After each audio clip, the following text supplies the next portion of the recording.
You ready, Dan? We're going in 15 seconds. I'm ready. Good.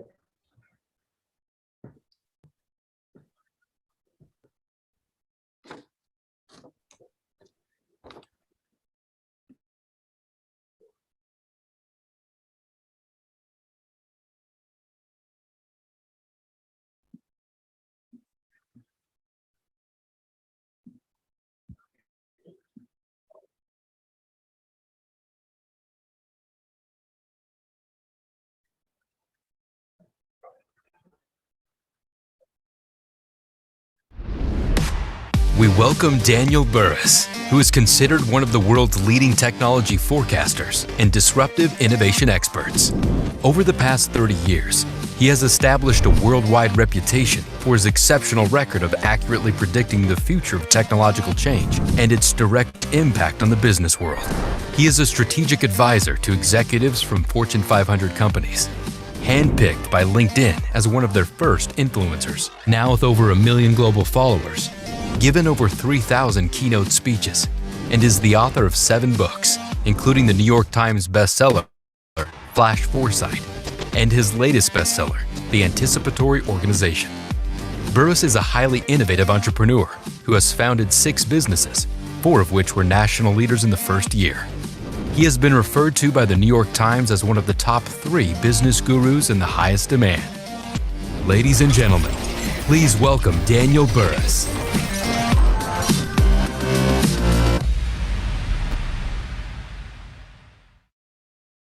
All right, and welcome to this Know What's Next. And I'm so glad that you're all here. We have a large global audience once again. Remember, as I'm sharing with you some things that we can know will be next, write down any questions that you might have, and I'll open it up to question and answers after I give you some things to consider and to think about.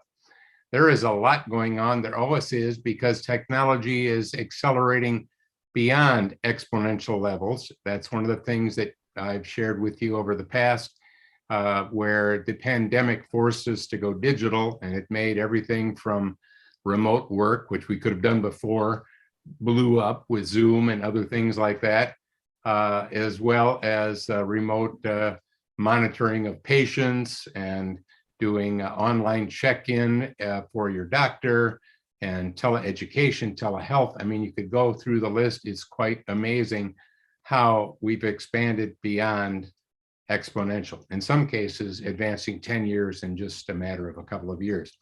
So let's talk about some things that are happening. One that happened just a few days ago is Microsoft has introduced its Metaspace version of Zoom. Now, we won't call it Zoom. They aren't going to call it Zoom, but we're using it now. And you know, we're talking about a video conferencing system, except in this case, you're not going to be seeing real people. What you'll do when you go into it, using their latest Oculus headset, so you have to put it on, this is virtual reality, and all of the other participants in that, we'll call it a virtual Zoom for now, but it's a video conference, will put on their Oculus headset. Of course, Amazon sells those.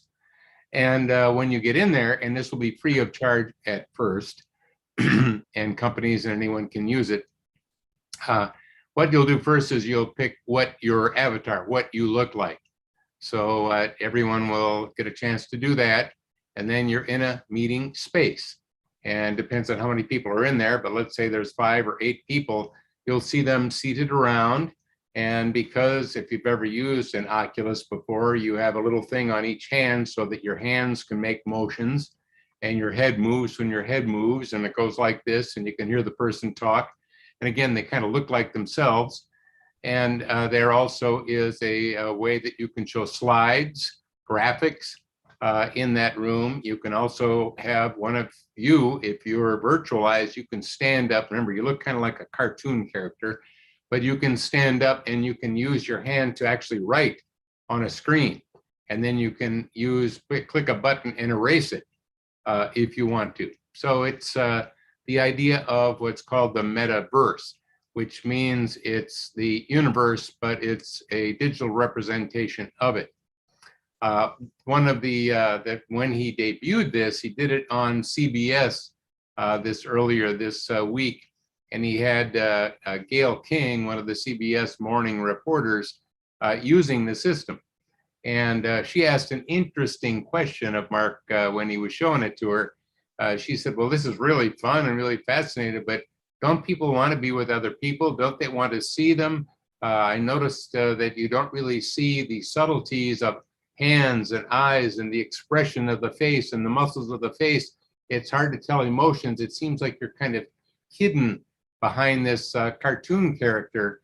And aren't people longing to get together because of the pandemic? And when they do meet virtually, you can actually see them. And his comment was, I think, kind of revealing, because he said, well, you're far more of an extrovert than I am.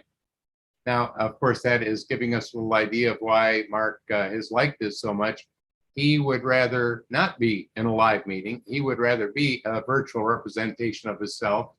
And that's, there's a lot of people that are like that, and a lot of people that would love that. So is it for everyone? I would say no. Is it for meetings where you're getting a bunch of programmers working on maybe the next video game? Perfect. In other words, you got to pick your right audience for something like that, where you like being in a virtual environment. You prefer that kind of a meeting. But remember, we live in a technical world, but we live in a human world. And it's all about relationships. And there are good relationships and bad relationships. And good relationships are all based on high levels of trust. And of course, trust is earned through honesty, integrity, delivering on promises. So, and one of the things that we do in determining whether we can trust someone is by looking at how they talk to us. All those little subtleties and cues you get from even on a Zoom like this. Again, we aren't together physically live, but you can get a lot more than if you were seeing a cartoon version of me, which I've done, and it's kind of fun. As a matter of fact, I've been working with a couple of big drug companies over the last year and a half and 2 years, where we get into a virtual room. And again, we all have a representation of ourselves, kind of like what Mark is doing, but it just wasn't a Facebook option. It was another company doing it. And we could look at the coronavirus, and we could make it big, we could make it small, we could move it around, we could look at different elements of the molecules and the atoms that were in there. We could take a look at a smorgasbord of different drugs and say, if we took this drug, what part of the coronavirus would it affect? And it would light that part up. And we could say, well, you know, that's not the part that we're interested in. We're interested in the spikes. Let's try a different one. And you would find a molecule that would impact that part of the spike. And aha, that's something that could work. In other words, we did use that for some collaboration, and it was quite powerful to be able to do that. And of course, you could spin it around, make it large or small. A different person can work it. Anyone could step up. You could see people next to you. And it was good. And that allowed us to do things we couldn't do in the real world. After all, I can't do that on a Zoom call. The point I'm making is that there are things that we can do in the virtual world, in the metaverse, that we can't even do in a Zoom-like meeting. Or in even a physical meeting. So the key is we have some new tools to use, and you have to use them wisely, not just use them for everything. All right, let's talk about another one. Let's talk about Amazon. What has Amazon been up to? I mean, they've already got bookstores, brick and mortar bookstores, because they're seeing a future for brick and mortar, even in this pandemic and post-pandemic world. They've got cashierless stores where you can go in and buy things, even cashierless convenience stores. And they've got grocery stores. So what's their new thing? Department stores. Now they're getting into the department store world. And they're just starting to launch a number of them. They're about 30,000 square feet in size. They're kind of like a TJ Maxx, if you have ever been in one of those, or a Kohl's department store. If you've ever been in a Kohl's department store, they're about that size, except they're going to be an Amazon department store. So again, Amazon started out all virtual, e-commerce only. And then, as you know, several years ago, it started venturing into the physical world. And here's what's very interesting. Before launching this new department store, which is just starting to happen. They've already overtaken, they've already overtaken Walmart as the #1 retailer in the world outside of China. Overtaken Walmart. So in other words, they must see a future in brick and mortar. And I think really there is a great future in brick and mortar. It's all about the customer experience and redefining it. We are human. We like to get out. We like to check things out. A lot of times I go into a store and I don't have anything specific I'm looking for. I'm trying to just go in different departments and see if there's something that might be interesting to me. It's because I'm picking a store that might have something that is of interest to me. High probability, but not certain. In other words, I'm browsing. When you go and do e-commerce, you don't browse. You tend to look for a specific thing, and then it might give you some related items, but you won't find the thing that you weren't necessarily looking for that you really needed, something you didn't even know was possible. Stores have a lot of future left in them. Let's talk about something else. How about iron air batteries? Whoa, what the heck is an iron air battery? Doesn't sound like it is doing what the batteries that we have in our Teslas and our phones are doing. So what is this thing? Well, first of all, the company, let me just check the name here, Form Energy, they will have their first major working operation in 2023, and they will be full scale in multiple locations in 2025. Who's backing it? Who likes this whole idea? Well, Bezos is a big backer. Bill Gates is a big backer. And now let me shock you a little bit. Oil companies are big backers of it. Whoa, oil and gas companies? Why would they do that? Because oil and gas companies are starting to realize that they're not in the oil and gas business, they're in the energy business. And if they think not just oil and gas, but if they think energy and energy solutions, they can start to see a much bigger, broader future for themselves than they've ever had in the past. So what is it? I jotted some notes down and want to share with you. Lithium ion, which is what we have in our car, if you have an electric car, or what you have in your phone, and what we have in our laptops, those have about 10,000 cycles, or pardon me, those will do about 3,000 cycles. These iron air batteries do about 10,000 cycles. So what's the difference? Well, a lithium ion battery in a car, for example, should get you about 10 years worth of use. If it was an equivalent in iron air, it would be about 30 years. Now, there's some other things that are kind of interesting. It is about 1/10 the cost of lithium ion. I'm checking out some notes here. The thing that's interesting is that there's only 2 ingredients in it, iron and air. That's why they call them iron air batteries. And there's a lot of iron and there's a lot of air. Now, they're heavy. So these are not things that are going to replace lithium in cars and batteries. You wouldn't be able to pick up your phone. You couldn't even lift it. It would be huge. But with iron air batteries, it's about energy storage. And they also, by the way, will be outside, and they'll have a solar panel attached to them as well. So really, this is about the energy storage revolution, because when you have wind and solar and other forms of what's called green energy, often it's good when the wind is blowing, it's good when the sun is shining, but it's not good when that's not happening. But when you can store the energy, then you've got a great source all the time. So that's one I wanted to point out to you and have you thinking about. Another one that I wanted to mention to you, let's just check here. Let me talk to you a little bit about digital twins. That's been growing, and there are amazing benefits to creating a digital twin. So what the heck is a digital twin? A digital twin is when you make a digital representation of a physical operation. Now, it may be a government, it may be a supply chain, it might be your company, maybe a manufacturing plant.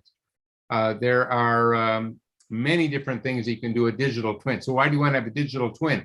Because you can monitor, again, a digital twin is an exact replica, except it's showing you in digital form, you can jump ahead in time.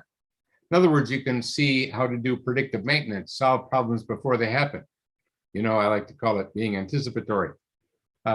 You can look at the supply chain and reconfigure it, because it's hard to reconfigure a real physical supply chain, but digital twin, you can say, well, what if we move this here? What if we did that different over there? What would the result be? And get a readout of the result.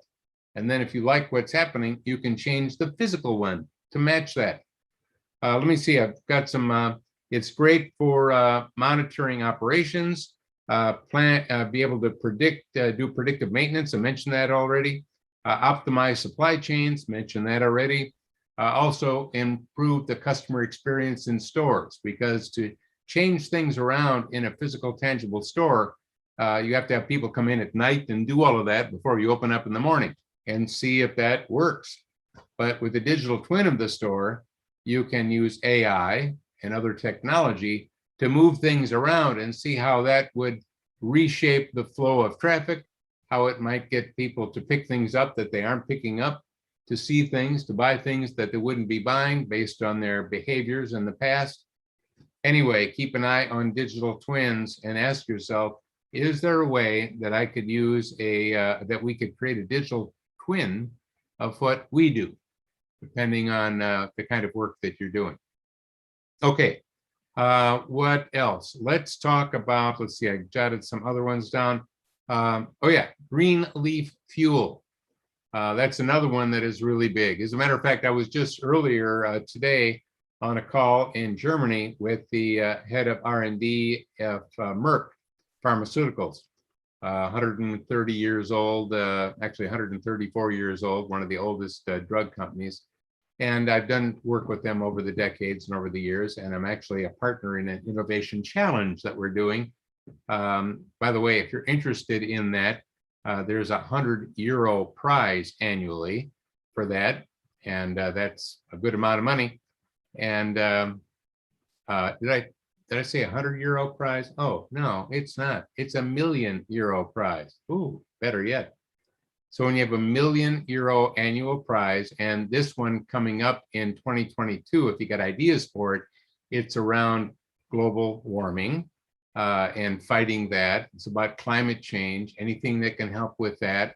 It's about sustainability, anything that can help with that. So if you've got good ideas, matter of fact, you're in this webinar, why don't you let me know, and I'll give you a link where you can put in your application and see how you apply for that €1 million prize.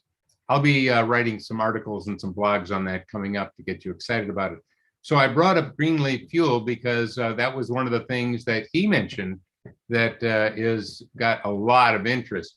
And green leaf fuel is interesting. I've got some statistics I jotted down. Let me just read those statistics.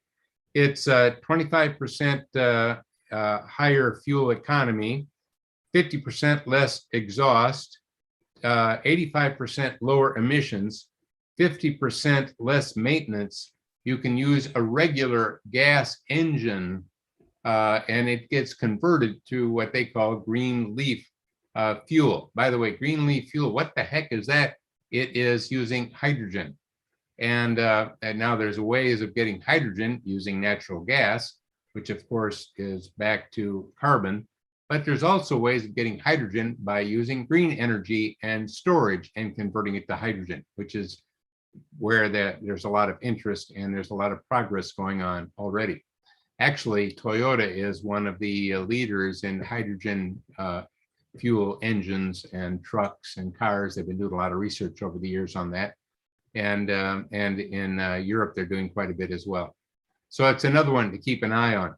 By the way, remember concepts I've taught you in the anticipatory organization and anticipatory leader learning systems. And that's the both and concept. Just to remind you of that as we're talking about these things. Most of us default to thinking when we think about the future or a new technology, the future is going to be either this or that. And the reality is you're not going to see the future very well if that's what you think. The future tends to be this and that. It's legacy systems and new systems. The key is in integrating the old with the new. And if you integrate the old with the new in a way that makes the integration of the old and the new more valuable than the old or the new by themselves, you have a perfect pathway from the past to the future. Let's give you a little tip on how to do that.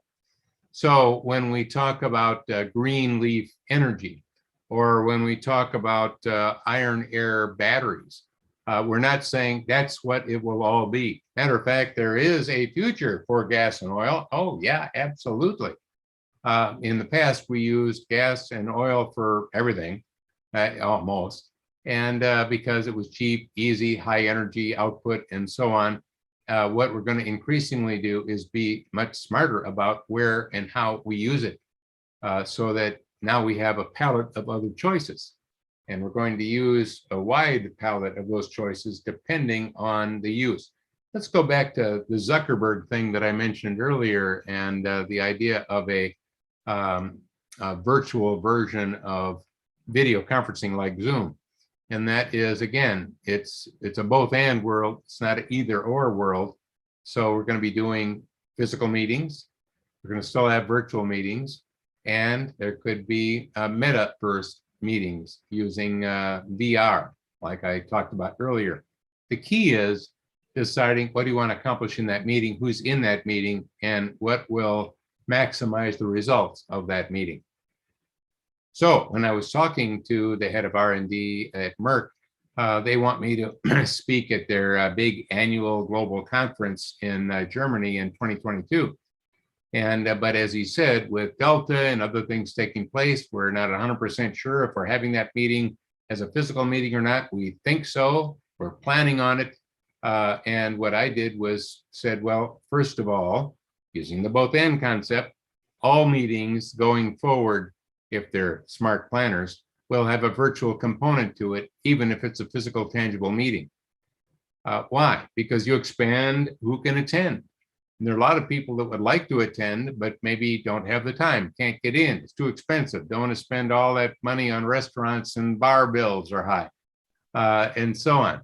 So we have the physical, tangible meetings as we go forward.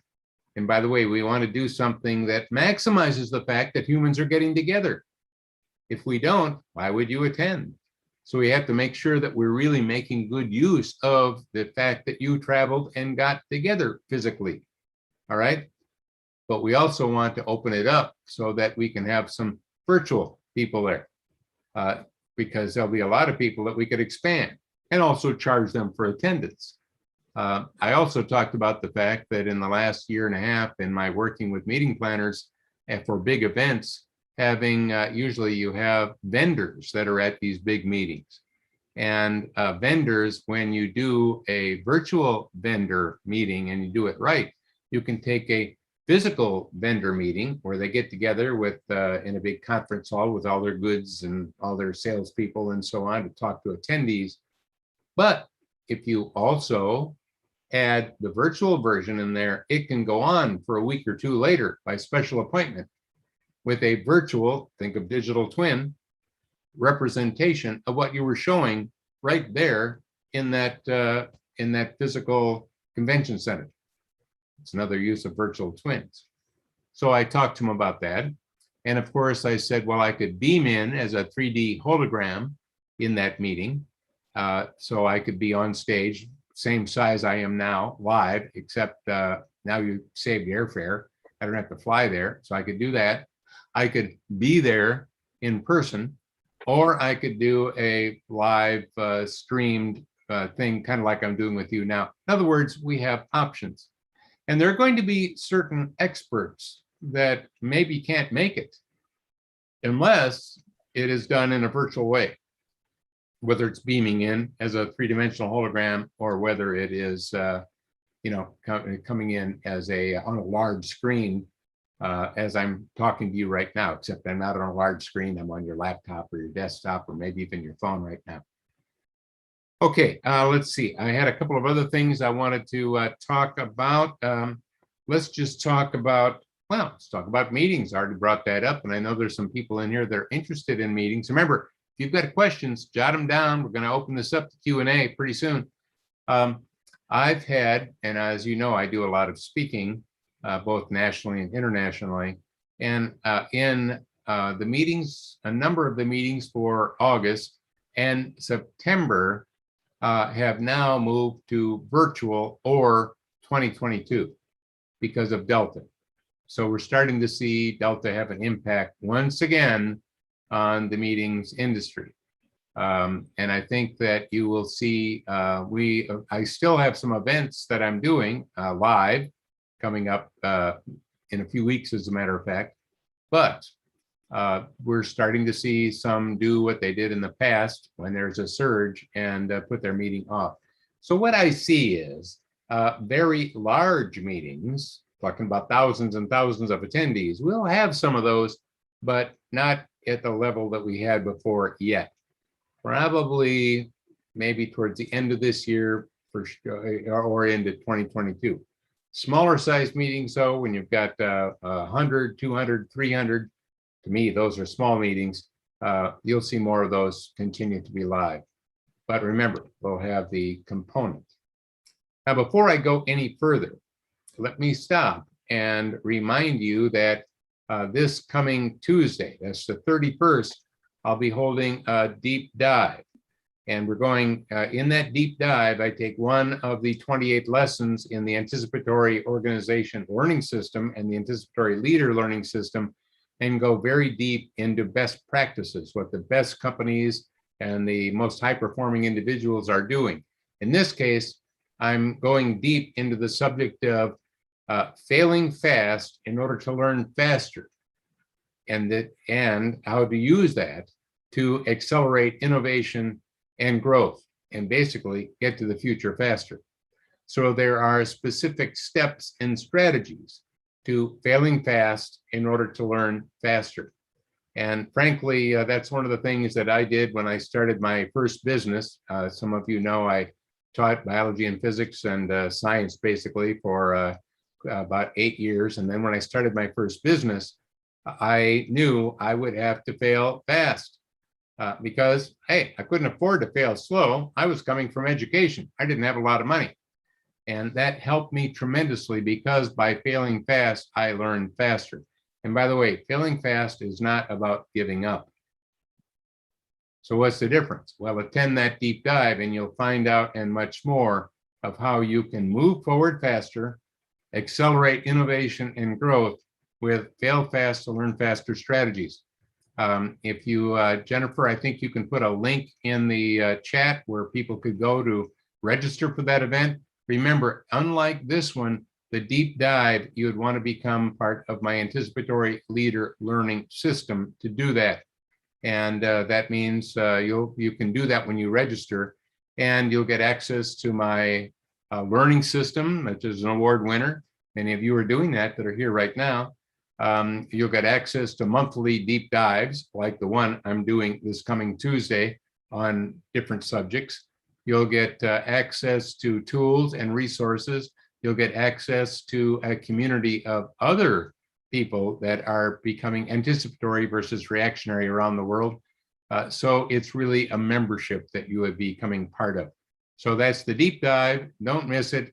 People that have been attending those love them, and I think you will too. All right. Let me look at the time. Let me talk about a couple of other things very quickly, and then I'm going to open up the question and answer. Let me just take a look. I've got a couple of things that I wanted to talk about. Oh, let's talk about remote work real quickly. So we are not just using offices to house employees anymore, although some companies will try to do that. I think the bigger benefit is to have a either or. No, they have a both and strategy, right? So that is some people, many people, and in some companies, all people will be able to have a remote working option. For some people, it will depend on what kind of work it is. For example, in San Diego, right across from where my office is, I've got a new complex that's going in, huge new complex. And it is office building for pharmaceutical research. Well, it's hard to do pharmaceutical research remotely because you need equipment and you need to be able to get together with people and collaborate and communicate and innovate and so on. So you have to ask yourself, what kind of work are we doing? And how important is it for us to get together? Often salespeople like to get together, not just in a remote setting. Marketing people like to get together, not all the time, but in a physical setting as well as a remote setting. So you'll see some companies deciding we're just going to go remote and that's it. The flaw, of course, when they just go remote and that's it, is there are some employees that are really good that don't do well remote. One of the reasons it's hard to separate your home from your office when your home is your office. How do you go home when you're at work? By the way, you can, there's discipline to it, but not everyone does well. I remember years ago having an employee that was really good. And she just liked being in an office with a lot of people. And the office that she was in had 3 people. And she really liked being in an office with 15 or 20 people. And she was good, but I couldn't accommodate her. I didn't want to hire another 15 people just so you could have more people around her. So it was better for her to go and find employment somewhere else. I hated to lose her, but that was helping her to find what her ideal was. Well, in the case of employees that are really good at managing themselves and working and so on, they might be perfect, but others might thrive when they're together with other people. In other words, will we have office buildings in the future? Oh yeah, definitely. And we're going to reconfigure. We're going to actually have a lot of virtualized office buildings and offices, meaning it is a service. It's being like WeWork. It's a service where you can use it for a while. Maybe we need to use it for a month or 2 months or 6 months, because often you can't do a business lease for anything under a year, and usually they want 5 years or more. But that's changing now too. Okay, let me see if I've got a couple more. Let's talk about chatbots, virtual assistants for just a second. What we're doing is getting them out of the box and putting and embedding them in just about everything, because really a chip can do that. I mean, let's take a look at your smartphone. If you look at your smartphone, where's the speaker? Well, it's there. It's that little hole in the bottom of the side, and the speaker's in there, and it's actually pretty good. I've got a smart watch with a cell phone connection to it, and I can hear the person quite well. As a matter of fact, I was out with my wife in the water kayaking, and I got an important call that came in on my watch. I could see who it was, and I took the call to let them know, hey, I can't talk to you now, I'm in a kayak. And they asked me a quick question, and then I hung up. But interestingly enough, in the kayak about maybe 20 feet away, my wife could clearly hear what was being said. So that little teeny speaker in your watch is not bad. What does that mean? We could embed artificial intelligence and chatbots and virtual concierge desk in just about anything. You could put it in a rheostat. You could put it in a thermostat. You could put it on anything. So that brings up a whole new level of innovation and things that you can ask yourself, instead of it has to be a physical device that I buy from Amazon, from Apple, or Samsung or any others that sell them. So that's happening. Let me give you one more. Then I'm going to start taking some questions. I want to have time for you to ask me questions, because then you can open it up to any subject. Let's talk about convergence. There are many different types of convergence. For example, when it comes to a smartphone, we converged a camera, we converged a video camera, we converged a laptop and a multimedia computer, we converged a television set, we put your bank in there, we're putting all kinds of things are in there in your smartphone. That's a convergence of other things. All right. By the way, it's a both and world. Doesn't mean you don't have a bank. Doesn't mean that you don't have a physical camera, but it's another converged device that lets you take that and have that with you at all times. What else could you converge? Well, you can converge industries, and there are many industries that have converged already. Entertainment has converged with media. which is converged with the computer industry, which is converged with telecom and the internet and broadband. So of all industries that are going to converge, have they all converged already? The answer is no. Have all the industries that will converge with education converged yet? Oh, no, just getting started. How about healthcare? Oh, no, I'm just getting started. And if you use my hard trend methodology, one of the things that you could do is look at what are the things that we know will happen. We know is next, those certainties going forward, looking at a specific industry. And then once you do that, you can see who your new customers will be, who your new business partners will be, who might your new competitors be. Maybe you can turn that competitor into a friend. One of my great quotes from Abraham Lincoln that I like is, the best way to defeat an enemy is to make him a friend. And I remember sharing that when I was in a executive C-suite meeting with Kohl's executives. And I talked about the enemy, which was Amazon. That was what they thought was the enemy. And I said, the best way to defeat an enemy is to make them a friend. We should reach out to them and see if we can be a place where they, again, you can do returns. And of course, Kohl's did that. And by the way, while people are lined up to do their returns from Amazon in your Kohl's store, you could give them some deals right now while they're in the store and some special discounts to get them to discover the store and do some shopping. By the way, that's been highly successful for them.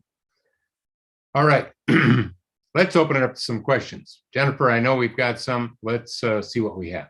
We do. First question comes from Corbin. He says, similar to a football game, a hybrid event has two completely different audiences, face-to-face and remote. How do you maximize the experience for these two completely different audiences? Great question. Well, one is engagement. Two is emotional engagement. So we're humans. One thing, when we're not emotionally engaged, you know what? We're bored. We're drifting. We're off to doing something else. We disconnect. We turn off. We tune out. But when we're emotionally engaged and we're actually interacting, because engagement is also an interactive element, then you can make something burst into life. Well, I'm engaged when I'm with other fans in a baseball game or a football game. I'm with them. I'm with people. I can buy peanuts, popcorn, or whatever, and I'm there. I can see the event. I can see them. I can watch binoculars if I want to. I can move around. I can get out of my seat. I can get a little closer to something if I want to. In the virtual world, I can do far more than that. Now, I don't have the advantage of being there live, but thanks to now we're getting 4K. By the way, is that it? No, we'll have 8K. And by the way, is that it? No. It's kind of like after 5G. Is that it? No, we'll have 6G followed by 7G. And all of those gives us even a better and better and better experience and more capabilities.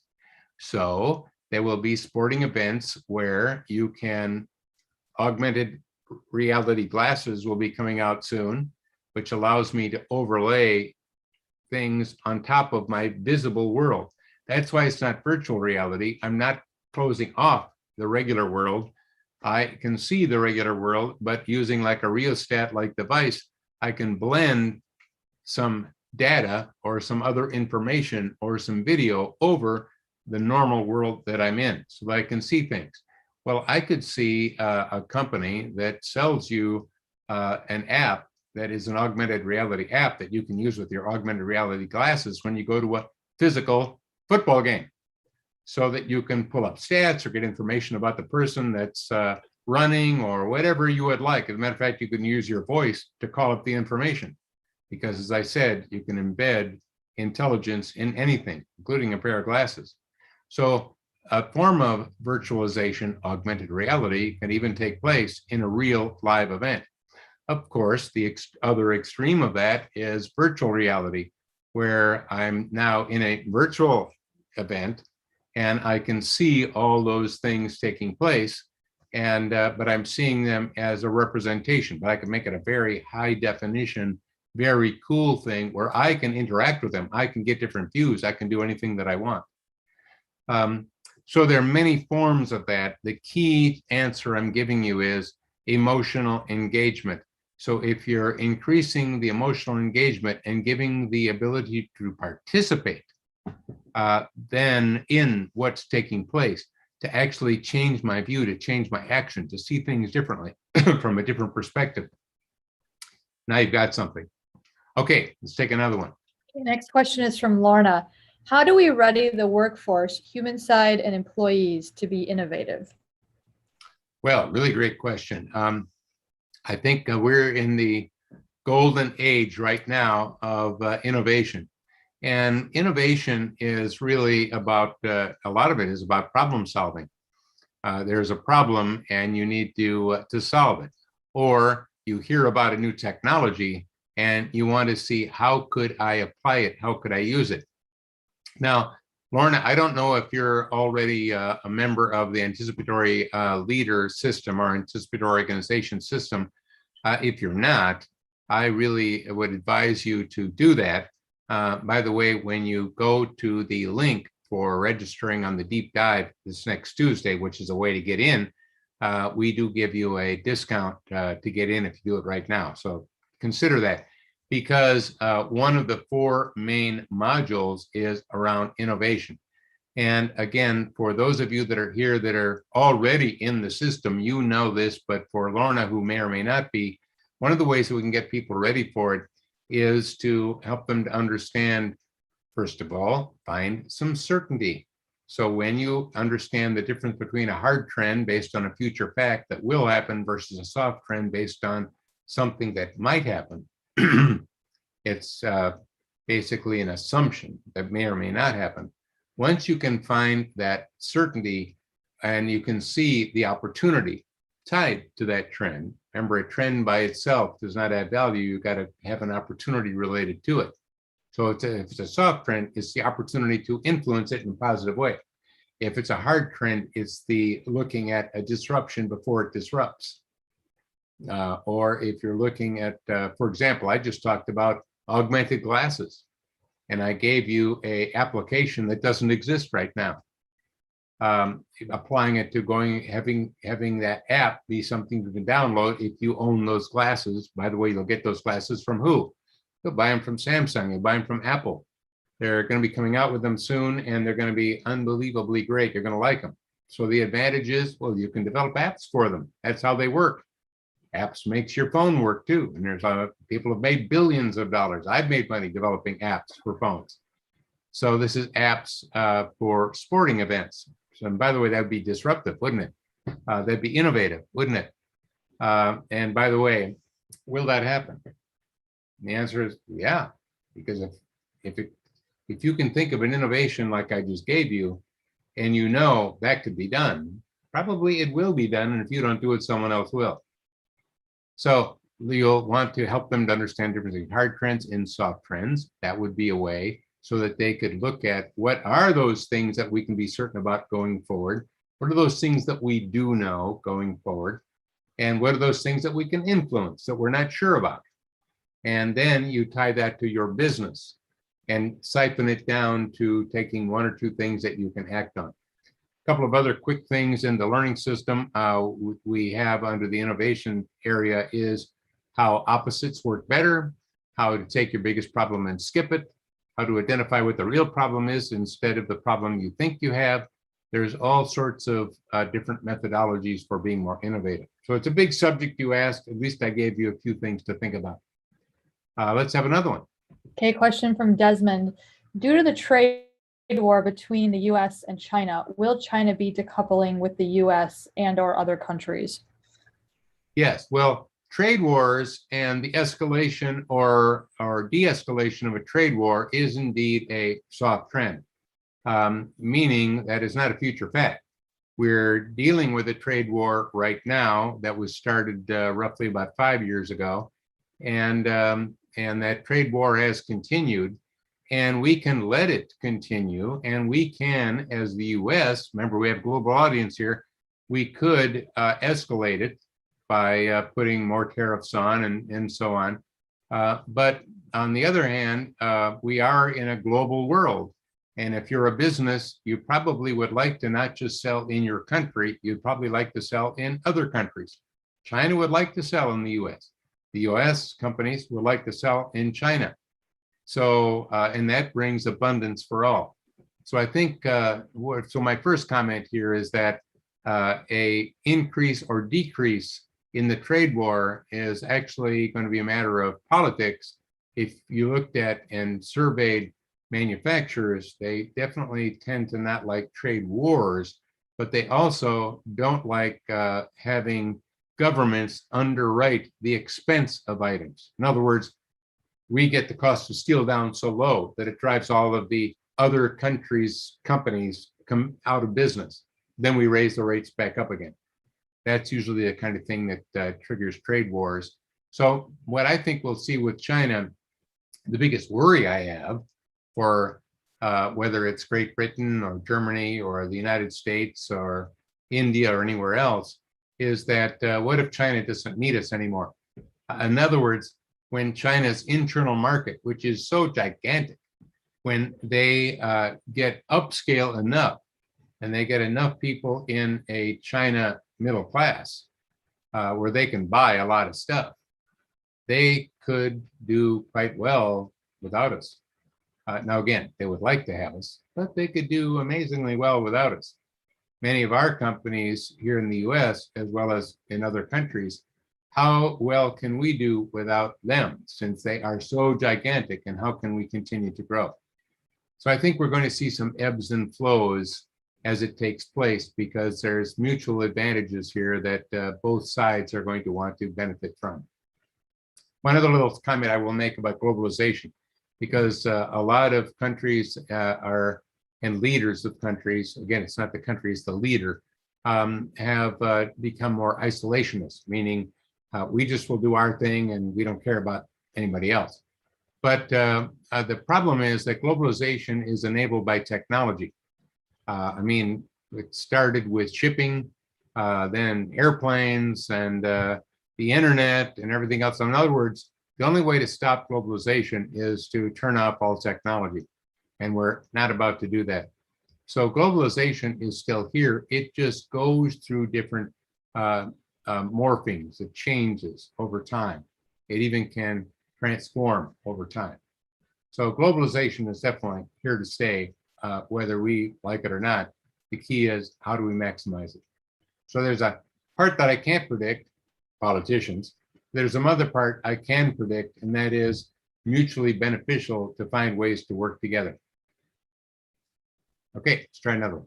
Okay, question from Thomas. Any innovations upcoming that may allow a leap forward in cybersecurity? Oh, yeah. Yeah, really good one. In the past with cyber, what we've had is a break-fix model, kind of like healthcare. You come in, you're broken, and we fix you. Well, the same thing was with cyber, where we find out we're hacked, and then we have to do something. We find out, oh my goodness, we've been hacked for the last 2 years. Or maybe you're like one of the telecoms here in the US recently that just found out that they had a lot of customer data stolen, but they found out that after the fact. What we're doing now is more of a look at, we'll continue to do that. Remember, it's a both and world, all right? But the other element is to be anticipatory, and that is about predicting and preventing. So we're using AI, behavior analytics, and other tools to be able to predict the likelihood, high likelihood of an attack. And I know that I have another service. I don't really advertise that much on my website, but I do and extend to clients. By the way, if any of you are interested in finding out more about it, you can let us know. Where I'm partnered with a cyber firm that I've vetted through.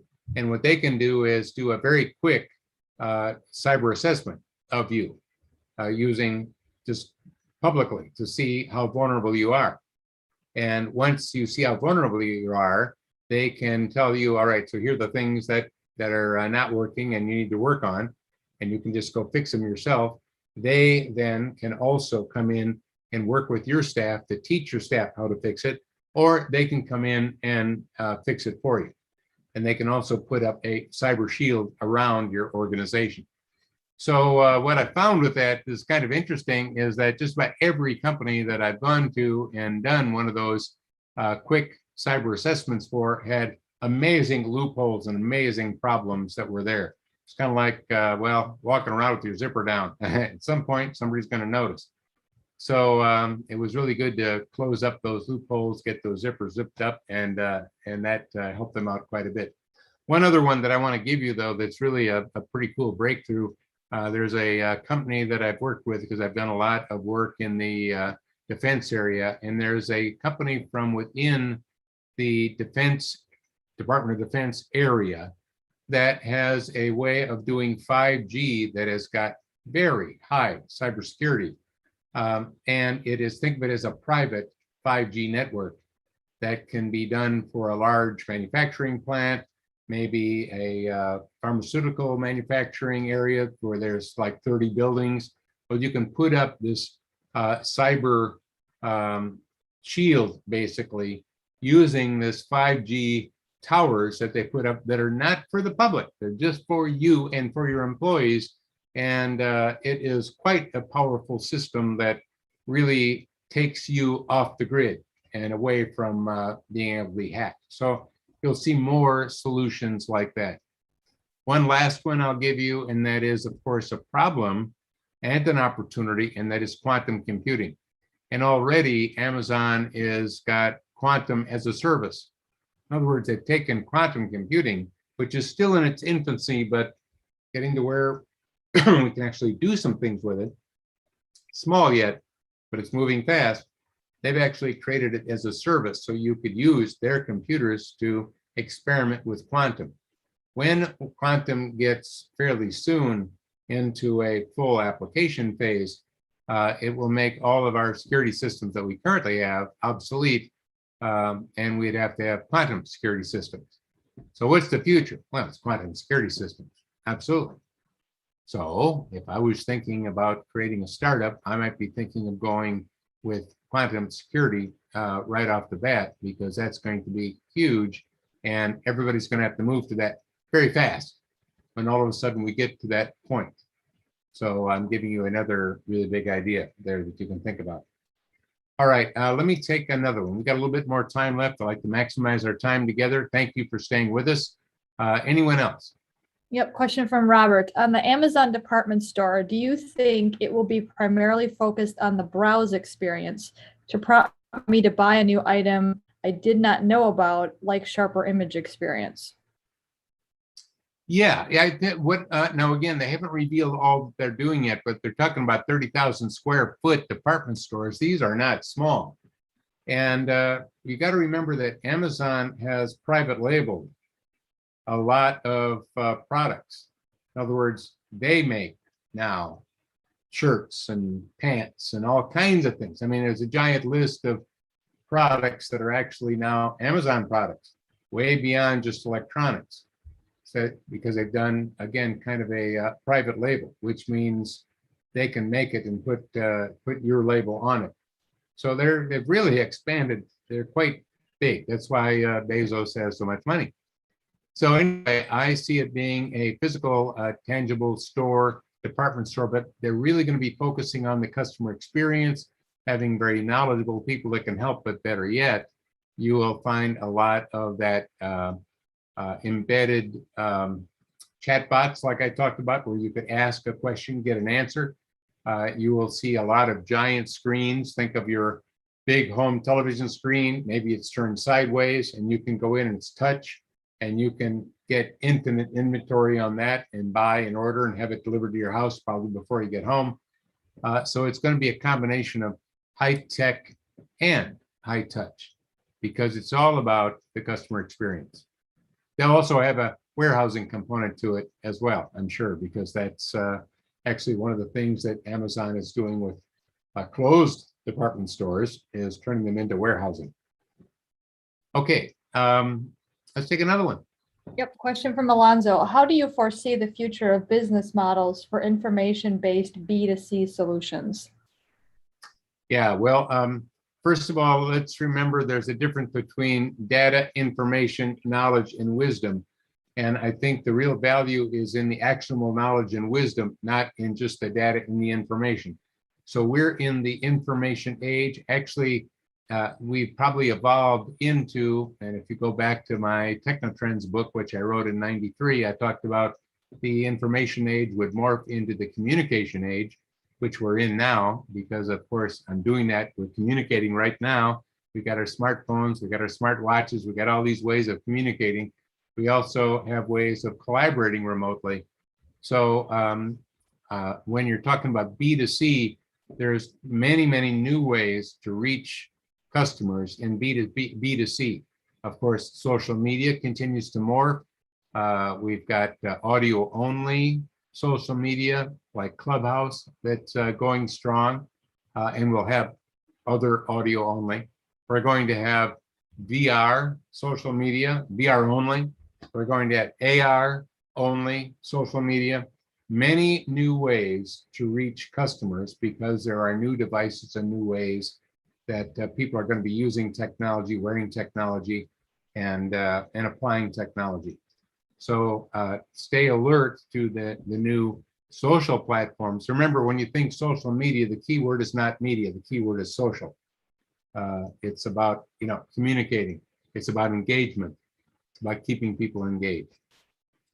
So I think there's a lot of great opportunities. So if you're an information-based company, I would say actually you're a knowledge and wisdom-based company, because I would like to have something actionable out of that. And you are looking at the customer experience, and you're looking at using new technologies that have an information/knowledge and wisdom component to it, using AI to control the customer experience. Let me take a second to remind you again, deep dive coming up. This is coming up this Tuesday. You need to register now. You will love it. Remember, you can become a member only for a month if you want to, and or you can become a member for a year. So it's not very expensive. And I'm just telling you, I think you're really going to like it. I have very few people that have ever come in that have ever left because they like it that much. Well, why don't you join the conversation? Why don't you get the tools so that you learn how to actually use these things, and enjoying the monthly deep dives like I've got coming up on how to fail fast in order to learn faster, in order to get to the future, the ideal future, faster, accelerate innovation and growth.